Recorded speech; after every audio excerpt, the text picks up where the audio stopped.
गर्मी में तपते हैं, वो धूप में जलते हैं, सर्दियों में खुले आसमान के नीचे कांपते हैं, बारिश में भीग कर भी सुख पाते हैं, तब जाकर धरती का सीना चीरकर वो अनाज उपजाते हैं। वो किसान है जिसके नाम पर इस देश में आजादी के बाद से ही घमासान। लेकिन पिछले 1 साल में घमासान संग्राम की हद तक पहुंच गया। किसानों के हित के नाम पर कानून लाने का दावा भी किया गया और किसानों के हित के नाम पर ही कानून का विरोध भी हुआ और किसानों के हित के नाम पर ही कानून वापस हो गया। 1 साल बाद आज कानून वापसी का ऐलान प्रधानमंत्री नरेंद्र मोदी ने कर दिया। प्रधानमंत्री नरेंद्र मोदी ने क्षमा मांगी, कहा कि किसानों के हित के लिए कानून लाए थे, अब देश हित में कानून वापस ले रहे हैं। किसानों के हित की बात वो किसानों के एक वर्ग को समझा नहीं पाए, तपस्या में शायद कोई कमी रह गई और माफी भी मांगी। विपक्ष ने वक्त गवाए बिना कह दिया ये तो चुनाव का डर है, वोट के लिए कानून वापस लिए गए। विपक्ष में इस फैसले का श्रेय लेने की होड़ भी लग गई और इसीलिए ताल ठोक के हम ये पूछ रहे हैं कि कानून खत्म, कौन जीता कौन हारा? कानून तो खत्म कर दिया गया, आंदोलन कब खत्म होगा? कानून समाप्त हुआ लेकिन सियासत कब तक जारी रहेगी? क्या इस फैसले की टाइमिंग चुनावी है? और साथ ही 1 साल के घमासान में नुकसान किसका? कई खास मेहमान हमारे साथ हैं। बीजेपी का पक्ष रखने के लिए संबित पात्रा हैं, श्रोमणी अकाली दल का पक्ष रखने के लिए मनजिंदर सिंह सिरसा साहब आपको स्क्रीन पर दिखाई दे रहे हैं, कृष्णवीर चौधरी किसान लीडर हैं, चौधरी साबित मलिक किसान यूनियन के प्रेसिडेंट हैं, हमारे साथ घनश्याम तिवारी हैं, स्पोक्स पर्सन हैं समाजवादी पार्टी के, और प्रीतपाल सिंह भी हमारे साथ हैं, पंजाब कांग्रेस के स्पोक्स पर्सन हैं। मेरा पहला सवाल संबित पात्रा, आपके विरोधी यहाँ पर मैं अखिलेश यादव की बात कर रही हूं, उन्होंने प्रेस कॉन्फ्रेंस की, उन्होंने ये कहा सरकार चुनाव से डर गई और वोट के लिए कानून वापस हुआ है। आपका जवाब?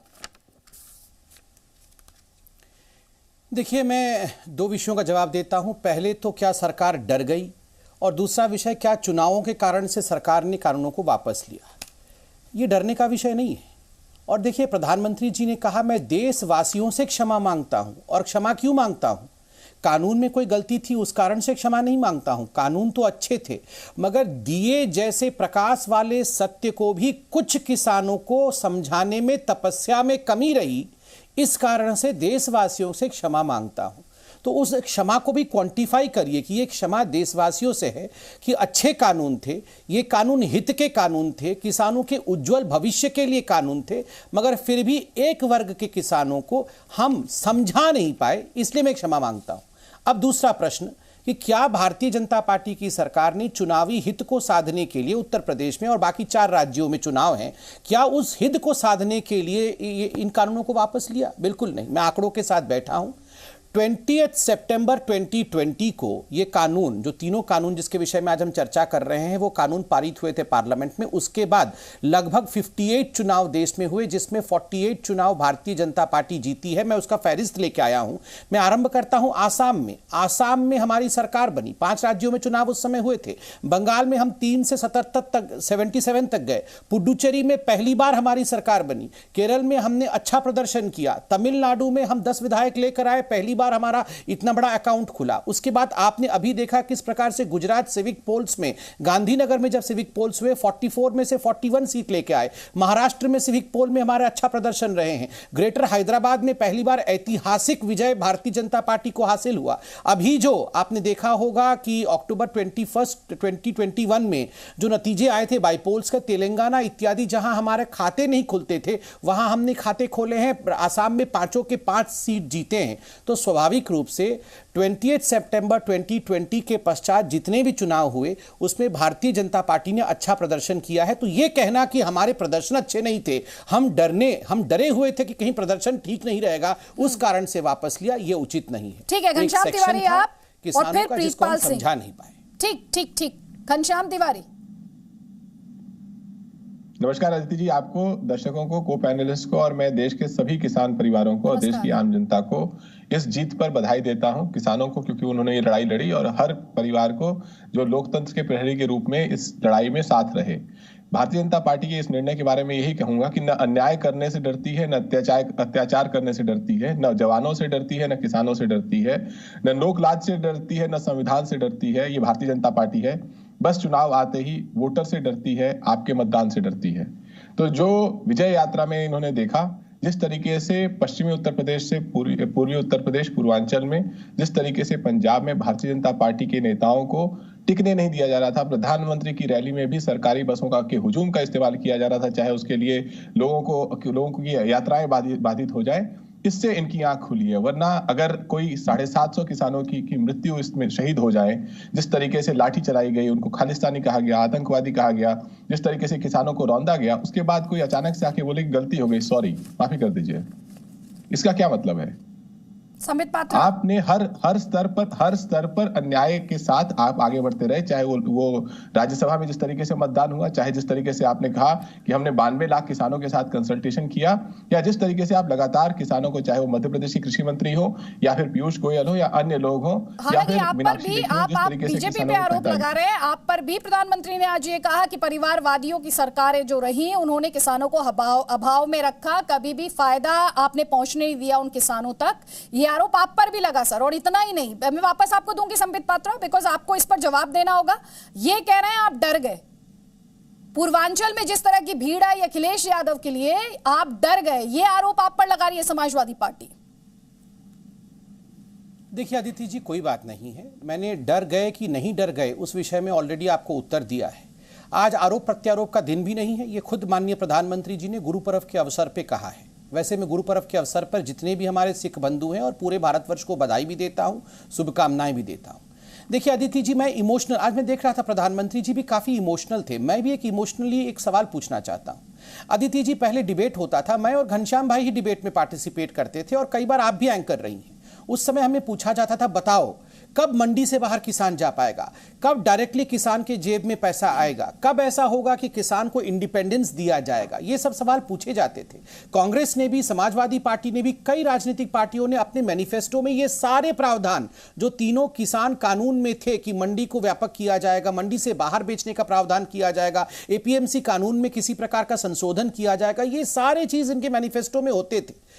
वर्षों से डिबेट होता था। नरेंद्र मोदी जी ने न केवल वो हिम्मत दिखाई, नरेंद्र मोदी जी ने वो प्रूडेंस दिखाया कि इनको कानून का अमली जामा पहनाया।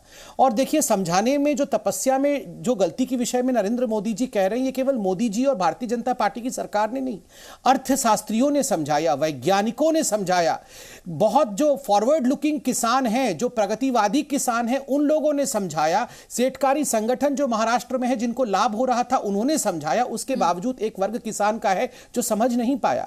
हम नहीं चाहते हैं कि सड़कों पे दो दो हाथ हो, हम चाहते हैं सबका साथ सबका विकास हो। और हां, समझाने में कहीं ना कहीं कमी रही है, किंतु ये जो बिल थे उस बिल में केवल और केवल हित था, अहित किसी का नहीं था। ठीक, सब चौधरी सबित मलिक आपको काउंटर करना चाह रहे थे। चौधरी जी ये साफ कह रहे हैं यहां पर, हम तो किसानों का हित चाहते थे, किसानों का एक वर्ग इसे समझ नहीं पाया, तो इसमें जीत हार कौन ढूंढ रहा है? अदिति जी ये कह रहे थे कुछ किसानों को लाभ हो रहा था। एनसीईआरटी के आंकड़े हैं, पिछले वर्ष में 18% अधिक आत्महत्याएं हुई हैं। आंकड़े हैं 35 से 40% आय माइनस में गई है। ये तो हमारी आय दुगनी करना चाहते थे, कैसे किसान की आय माइनस में चली गई? और संबित पात्रा जी से मैं पूछना चाहता हूं, इन्होंने किसके कहने पे बिल वापस लिए हैं? नक्सलियों के, खालिस्तानियों के, पाकिस्तानियों के या मुट्ठी भर किसानों के? अब तो हमको मुट्ठी भर कहते थे, नक्सली कहते थे, खालिस्तानी कहते थे। अरे हम देश का वो अन्नदाता है जिसने आपको वोट देकर यहां तक पहुंचाया है, और आज आपको समझ में आ गया कि ये किसान सच्चा किसान है।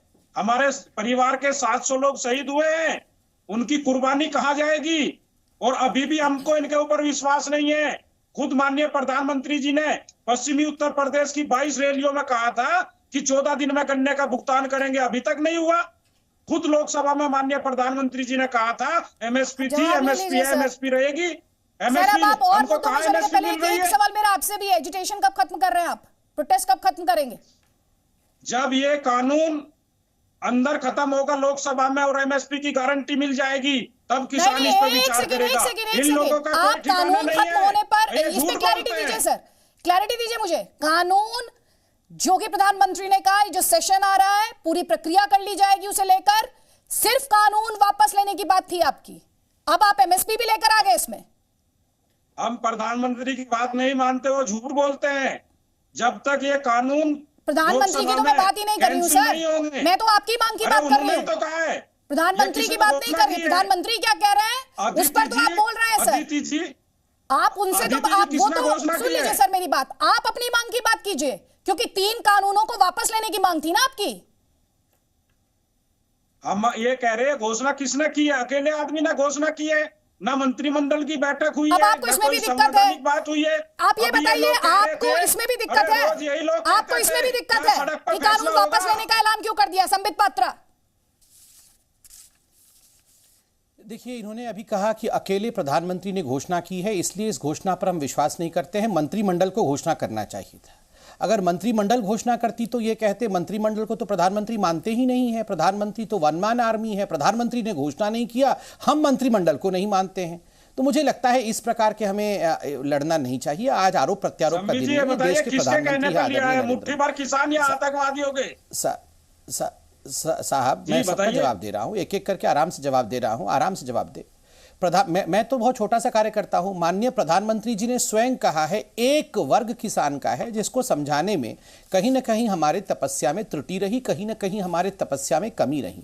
स्वाभाविक है ये। देखिए, इसमें मैं एक बात स्पष्टता कह दूं, विनम्रता के साथ कह दूं, संवेदनशीलता के साथ कह दूं, आज प्रधानमंत्री जी का जो स्टेट्समैनली एटीट्यूड था, वो जानते हैं कि ये रिफॉर्म्स देश के लिए आवश्यक हैं, किंतु सबको साथ लेके चलना है, देश में माहौल भी खराब नहीं होने देना है। अगर ये एक साल बाद पता लगा आपको, जब हमारे परिवार के 700 लोग शहीद हो गए, 1 साल बाद आपको समझ में आई है। मैं जवाब दे रहा हूं, पहले कर लेते, मैं जवाब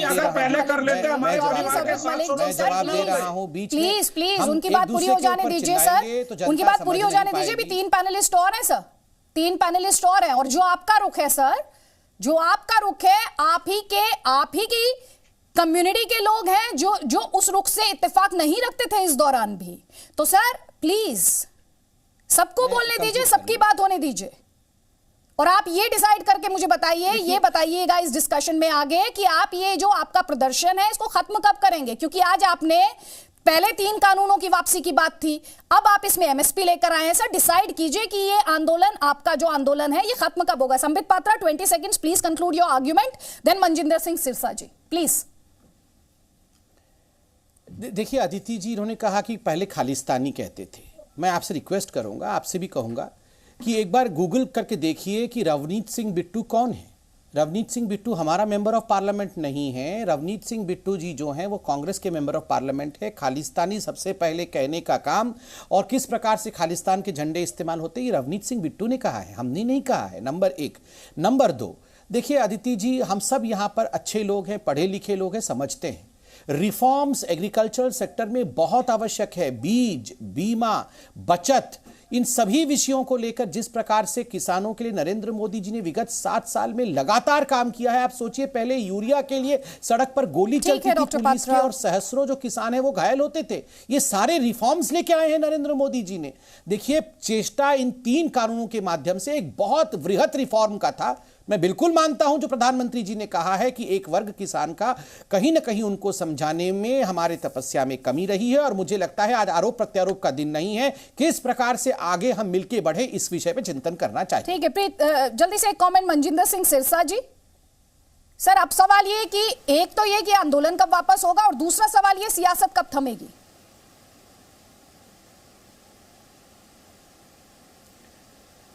देखिए, पहले तो मैं आज गुरु नानक देव पातशाह जी का प्रकाश पर्व है, मैं आप सबको आज के इस पवित्र दिन की बहुत बहुत बधाई देता हूं, और हम पूरे खुले मन से इस बात का स्वागत करते हैं जो आज देश के प्रधानमंत्री जी ने गुरु नानक देव पातशाह जी के प्रकाश पर्व को मुख्य रखते हुए आज ये तीनों किसानी कानून जो हैं वो वापस लेने के लिए देश को संबोधित करते हुए बताया। देखिए, बहुत लंबी लड़ाई, 1 साल तक की ये संघर्ष था।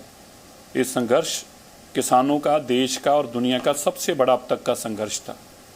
आदित्य जी, एक बात तो हमें बिल्कुल माननी चाहिए कि ये संघर्ष ही था जो ये कानून वापस हुए। लेकिन आज हम किसी को ये कहें कि वो झुक गया, उसको झुका दिया, ये देखिए, मैं कभी भी एक सिख होने के नाते इन बातों में हम यकीन नहीं करते। हम केवल एक बात कहना चाहते हैं, ये गुरु नानक देव पातशाह जी की कृपा हुई है, उनकी कृपा के कारण ही ये सब संभव हुआ है। ये बहुत बड़ी एक लड़ाई थी जो कि कानूनों के खिलाफ थी, लेकिन अदिति जी उस लड़ाई को सिखों की लड़ाई बनाने की बड़ी कोशिश की गई। उस लड़ाई को देश की सिखों के खिलाफ लड़ाई बताने की कोशिश की गई। उस लड़ाई को हिंदू और सिख की लड़ाई बनाने की कोशिश भी की गई। लेकिन ये बहुत हमारे लिए चिंता की थी। आज हम ये बात जरूर जी टीवी पे बोलते हैं, पहले हम कभी नहीं बोले क्योंकि हमें इस बात का अंदेशा था कि ये बातों का नुकसान हो सकता है कम्युनिटी में और देश के अंदर।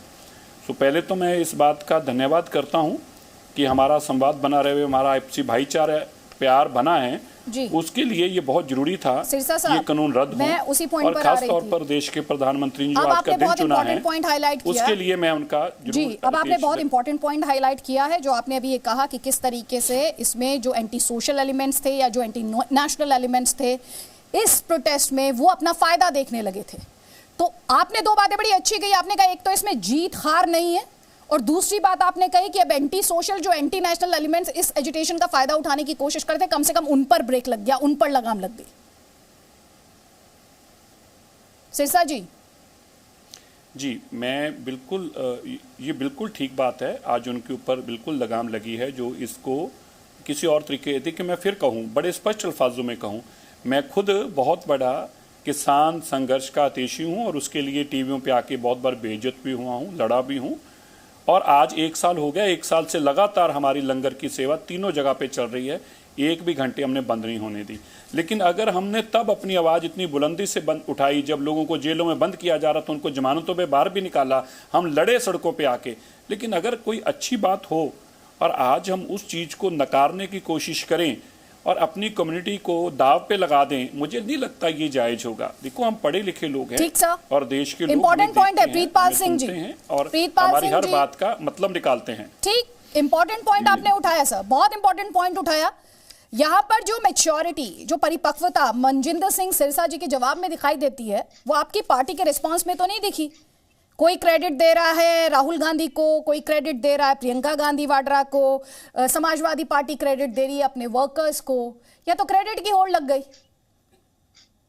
अदिति, आज पहले बहुत खुशी का दिन है, गुरु नानक जी का आज गुरुपुरब है और मैं सभी संगत और लिसनर्स को मुबारकबाद दे रहा हूं और धन्यवाद करता हूं प्रधानमंत्री मोदी जी का कि उन्होंने आज का दिन चुनते हुए ये किसानी जो कानून थे जिसके लिए 750 शहीद हुए हमारे किसान, उनको याद भी किया और ये काले कानूनों को रद्द भी किया। मेरे घर पे पिछले 2 साल से दिवाली नहीं मनाई गई थी, लाइटिंग नहीं की गई थी कि हमारे किसान वहां पे बैठे थे और हम उस संघर्ष के साथी रहे। और आज मैं अपने घर पे दिए भी जलाऊंगा, लाइटिंग भी करवाऊंगा और मुबारकबाद भी देता हूं मोदी जी को। हर एक बात पे अदिति, मैं नहीं उस चीज को मानता कि हमेशा ही डिबेट में क्रिटिसाइज हो और हर एक बात है प्रीतपाल जी, बहुत अच्छी बात है। आपने कहा ये आप अपनी पार्टी के नेताओं को नहीं बता पाए सर। मैं एक किसान का बेटा हूं अदिति, मैं जो मुझे खुशी हुई है मैं उस चीज का बयान कर रहा हूं। मैं आपके चैनल पे बहुत बार आया हूं और बहुत बार इनके साथ लड़ा भी हूं, संबित भाई के साथ भी लड़ा हूं कि हमारे लोगों का हक मिलना चाहिए और आज वो हक मिला है तो क्यों ना मुबारकबाद दूं। मेरे पार्टी वाले या कह रहे हैं कुछ कह रहे हैं, मैं एक किसान बेटा की बात कर रहा हूं और उस चीज के लिए मैं मुबारकबाद देता हूं संबित भाई को कि आज का दिन चुना, उन्होंने करतारपुर कॉरिडोर खोला, उस चीज की भी मुबारकबाद, और ये चीज को विड्रॉ किया, उस चीज की मुबारकबाद। और एक मुबारकबाद के लिए मैं और इनसे अपील करता हूं, कैप्टन अमरिंदर सिंह जी भी जाकर आए पहले मोदी जी से और चन्नी जी भी मिलकर आए, उन्होंने भी सारे लोगों का सभी लोगों का कंबाइन एफर्ट था ये, और ये जो रद्द हुए हैं अच्छी बात है, रद्द हुए हैं। अगर हमारे किसान जो शहीद हुए हैं, पंजाब सरकार ने कैप्टन अमरिंदर सिंह के टाइम भी हमने उन्हें नौकरियां दी हैं, 5-5 लाख का मुआवजा दिया और 750 जाने गई हैं, उनको मुआवजा भी, सरकारी नौकरी भी, उन्हें नमन भी, ये भी अब बीजेपी की सरकार करे। और जो मेरे भाई मलिक जी कह रहे हैं एमएसपी पे गारंटी, वो एमएसपी पे गारंटी चाहिए, वो चाहिए इसलिए चाहिए कि हमारी जो फसल है, हमारी जो बाकी चीजें हैं, उनकी गारंटी और इंश्योरेंस नहीं मिलती। आज भी आपने नहीं, प्रीतपाल सिंह जी, जब ये प्रोटेस्ट शुरू हुए तो इसकी शुरुआती मांग क्या थी? कानूनों की वापसी, शुरुआती मांग यही थी ना। मैं एक बात कह रहा हूं, शुरुआती मांग जब ये पंजाब में जून से शुरू हुआ, 1.5 साल हो गया इस प्रोटेस्ट को चलते हुए, 6 महीने पंजाब में रहा, 1 साल अब दिल्ली की सड़कों पे आ गया था ये प्रोटेस्ट। सिंह जी, मेरी दो बातें हैं सर, दो बातें हैं सर, सुन लीजिए प्लीज, सुन लीजिए। आपने जितने अच्छे तरीके से यहाँ पे बात की, अपनी पार्टी के नेताओं को भी बोलते हैं, क्योंकि आपकी पार्टी के कुछ नेता राहुल गांधी को क्रेडिट दे रहे हैं, कुछ प्रियंका गांधी वाड्रा को क्रेडिट दे रहे हैं, इसमें सियासत हो रही है, बता रहे सरकार ने तो चुनाव के डर से ये फैसला लिया है। और दूसरी बात सर, अगर इस प्रोटेस्ट का आधार इन कानूनों की वापसी था, तो आज जब इन कानूनों की वापसी का ऐलान हो गया तो भी इस पर सियासत क्यों की जा रही है? आपने कहा संबित पात्रा, इन्होंने कहा जो किसान मारे गए उनके परिवारों को आप मुआवजा दीजिए, उन्हें नौकरी दीजिए। ये मेरा बेसिक सवाल ये है कि ये प्रोटेस्ट कहां से शुरू हुआ था और अब ये किधर जा रहा है? देखिए, प्रोटेस्ट इसी बात से शुरू हुआ था कि तीनों काले कानूनों को रद्द करना चाहिए, और साथ में तब ये भी मांग थी कि एमएसपी पे गारंटी देनी चाहिए। अब काउंटर ले लीजिए आप संबित पात्रा से। देखिए, पहले तो आज मैं धन्यवाद दूंगा कि चाहे मनजिंदर सिंह सिरसा जी हों या प्रीतपाल सिंह जी हों, दोनों ने शालीनता के साथ अपने विषय को रखा है, और मनजिंदर सिंह सिरसा जी ने कुछ बहुत महत्वपूर्ण और गूढ़ विषय उठाए हैं यहाँ पे। कहीं ना कहीं इस देश में प्रयास हो रहा था एक वेज ड्राइव करने के लिए कि दो कम्युनिटी को बांट दिया जाए, एक राज्य को देश से बांट दिया जाए। मगर आज एक होकर गुरु पर्व के दिन देखिए, हमारे सिख बंधुओं के बिना हिंदुस्तान अधूरा है। हिंदुस्तान को बचाने वाले हैं हमारे सिख बंधु, और दोनों सिख भाई जो आज हमारे इस डिबेट में मौजूद हैं, मैं दोनों को नमन करता हूं, दोनों को धन्यवाद करता हूं इस शालीनता के लिए। और दूसरी बात है, देखिए, कमेटी बनाई गई है, जहां तक एमएसपी का विषय है, जहां तक जीरो बजट खेती का विषय है, जहां तक क्रॉप पैटर्न का विषय है, इन तीनों विषयों को लेकर एक कमेटी का गठन किया गया है, जिसमें केवल पॉलिटिशियंस नहीं रहेंगे, केंद्र सरकार से भी नुमाइंदे रहेंगे, राज्य सरकार के प्रतिनिधि रहेंगे, अर्थशास्त्री रहेंगे, उसमें कृषि वैज्ञानिक रहेंगे, और किसान खुद मौजूद रहेगा। और इन सबके निर्णय के बाद जो भी किसानों के लिए उचित होगा, कमेटी निर्णय लेगी। मैं इसका एक्सपर्ट नहीं हूं, मुझे लगता है इन विषयों पे कमेंट करना यहां पर उचित नहीं होगा, कमेटी को निर्णय लेने दीजिए। डॉक्टर पात्रा, मैं आपसे एक और बात पूछना चाह रही थी, एक सवाल। अब आपके सियासी समीकरण भी बन रहे हैं, आप सिरसा साहब की तारीफ कर रहे हैं, सिरसा साहब आपकी तारीफ कर रहे हैं, पंजाब में इलेक्शन भी है, तो पूछने वाले तो पूछेंगे कि पहले आपके साथी भी रहे, आपके अलाय भी रहे, ये नए सियासी समीकरण भी बन रहे हैं क्या पंजाब इलेक्शन से पहले? आप सिरसा साहब से ही पूछिए। अदिति जी, पहले मैं इतने वर्षों तक हम डिबेट में बैठे, मैं आज तक भी सिरसा जी के साथ कभी हमारी लड़ाई नहीं हुई, कभी तू मैं नहीं हुई। हम हमेशा कई बार डिफरेंट पेजेस पे रहे, अलग अलग मत रहा हमारा, मगर फिर भी मैं सिरसा साहब का इसलिए सम्मान करता हूं क्योंकि एक वक्त था जब हम एक साथ बैठते थे, इसलिए मैं उनका सम्मान और गरिमा रखता हूं, और आगे भी गरिमा रखता रहूंगा। वो हमारे साथ है नहीं है ये अलग विषय है। मगर देखिए अदिति जी, मैं 10 सेकंड में समाप्त करूंगा, आप मुझे 10 सेकंड प्लीज दीजिए। अदिति जी, ये आज का जो डिबेट हो रहा है ना, ये एक राजनीतिक डिबेट नहीं है, ये केवल 3 किसान कानून और कौन जीतेगा कौन हारेगा, किसकी सरकार बनेगी, इसका डिबेट नहीं है।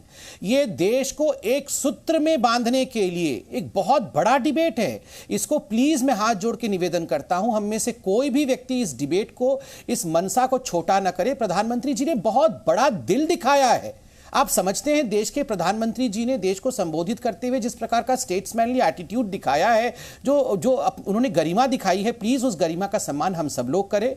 ये विषय केवल राजनीतिक डिबेट जीतने का नहीं है, ये देश जीतने का है।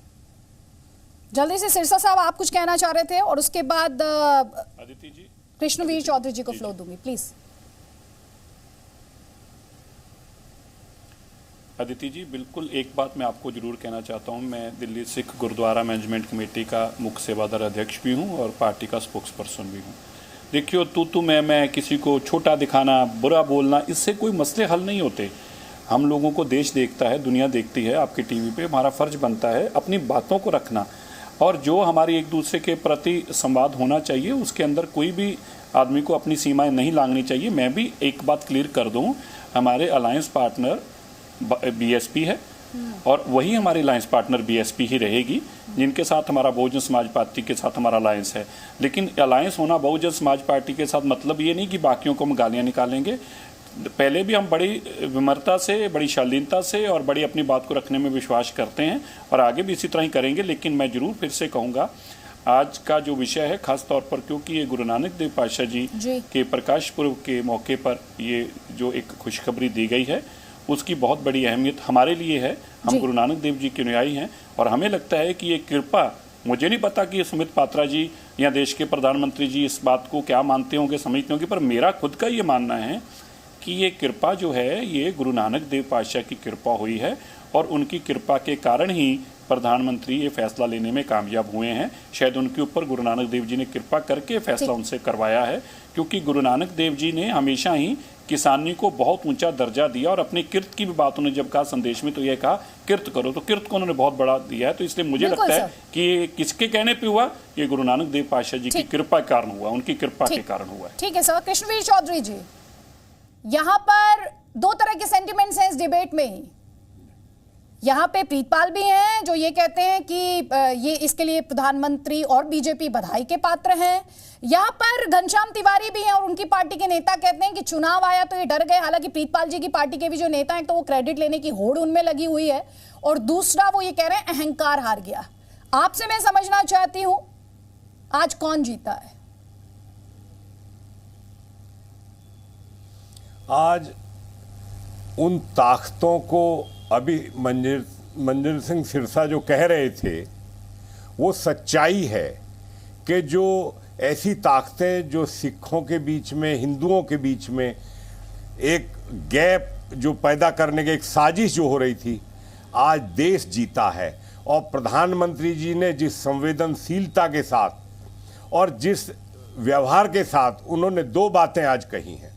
एक तो उन्होंने कहा कि हम किसानों के एक वर्ग को समझाने में असमर्थ रहे हैं, कहीं ना कहीं कुछ कमियां रही हैं हमारी। दूसरी बात मैं ये कहूँगा कि इन कानूनों को जो भी रिफॉर्म होते हैं वो किसके लिए होते हैं?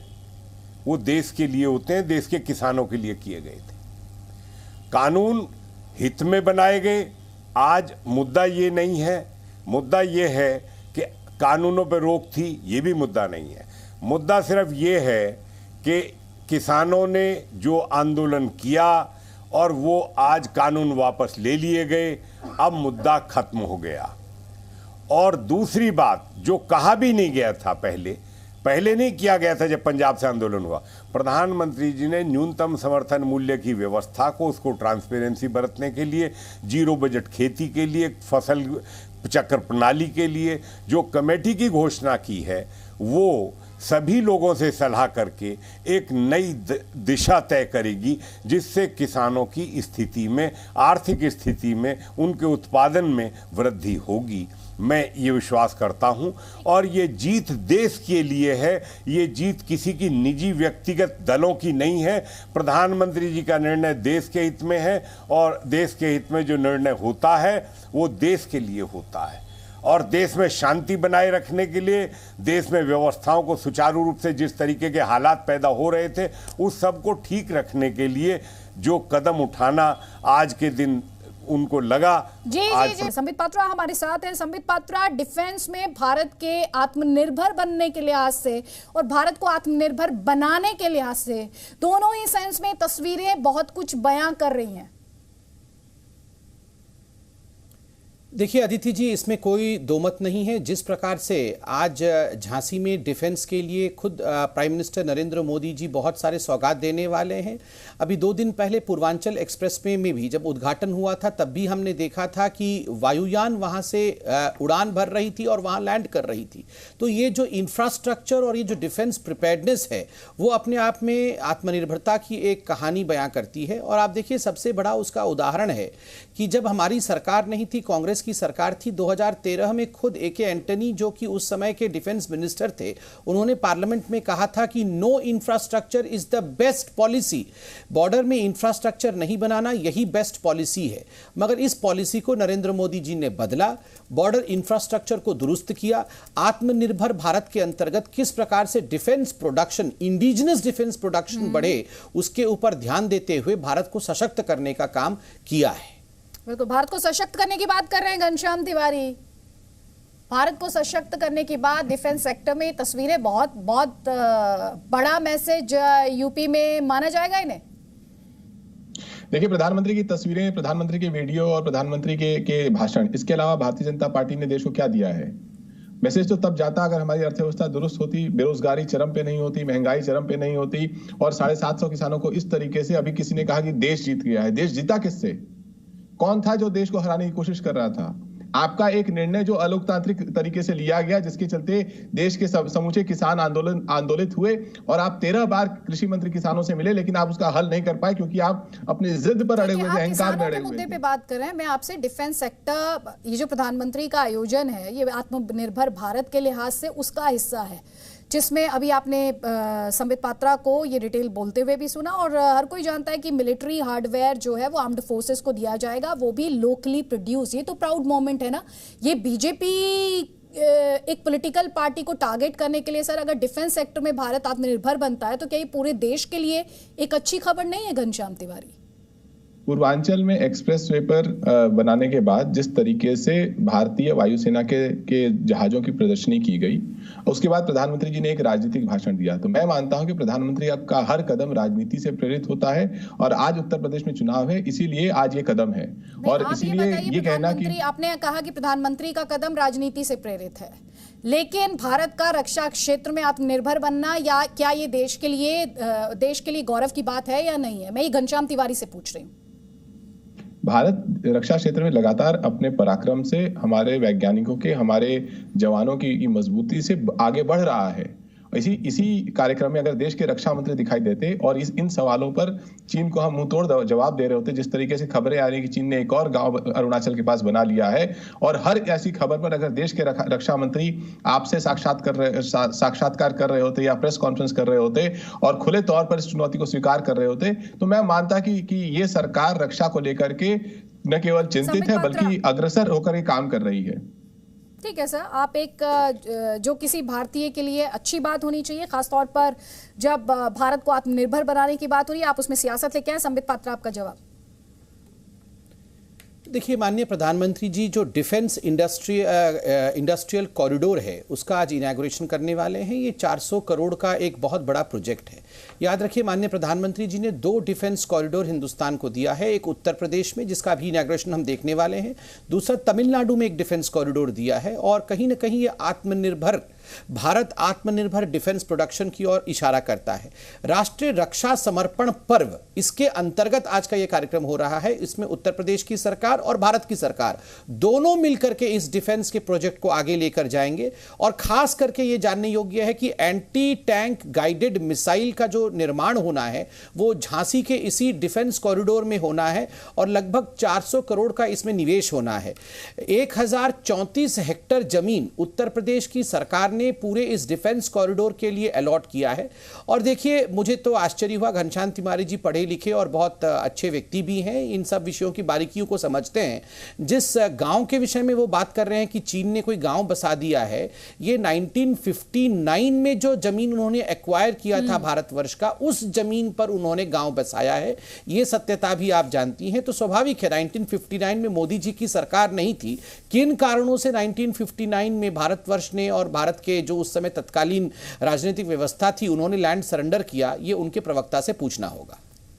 और इसे लेकर केंद्रीय मंत्री किरण रिजिजू द्वारा बाकायदा एक ट्वीट भी किया गया था और इसे लेकर तस्वीर को साफ भी किया गया था। तो घनश्याम तिवारी जी, जब भी आप आरोप लगाएं तो हमारी रिक्वेस्ट यही होती है सभी पैनलिस्ट से कम उसमें फैक्ट्स को लेकर एक्यूरेसी का ध्यान रखें।